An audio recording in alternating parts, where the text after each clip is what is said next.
multiple intelligence community assessments released in the months leading up to the November 2016 election concluded that Russia had neither the intent nor capability to impact the outcome of the U.S. election. On December 5th, we've been listening there to the Director of National Intelligence, Tulsi Gabbard, continuing on what has now been a multi-day effort, not only with public statements like this, but release of documents, to attempt to back up the quite extreme allegation that President Obama is guilty of treason and that he worked in some sort of conspiracy with Hillary Clinton, etc., in the assessment by the intelligence community at the time that Russia interfered in the 2016 election. And part of that assessment at the time was that the Kremlin had a preference in that election for Donald Trump. There's a lot of conflation going on here and going beyond what the intelligence showed. I should note, having covered that election quite closely, that the assessment never said that Russia changed the outcome of the election, access to voting systems, votes, etc. We're joined now by CNN's Jeff Zeleny, but also CNN's Daniel Dale.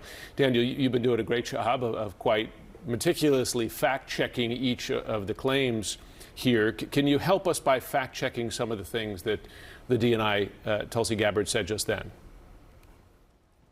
Yeah, so obviously I haven't seen all the materials that she in that position has seen, but she has been attacking this intelligence assessment from early 2017 put out by the intelligence community and suggesting that it contradicted previous findings that the intelligence community had previously concluded that Russia could not alter vote counts and so on.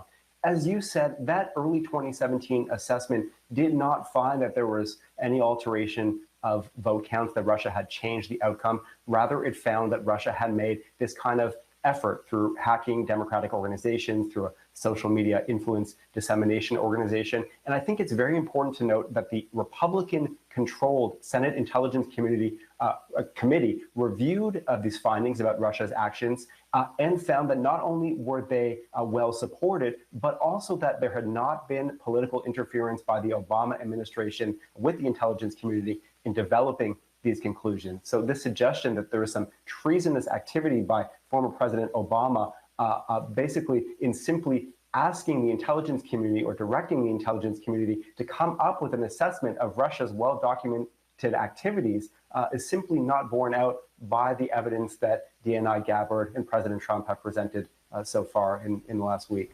I mean, we should note that there were multiple findings of that intelligence assessment. One was, and this one has not really never been disputed by Republicans or Democrats, was that Russia interfered in the election via disinformation. That then you had other elements, one of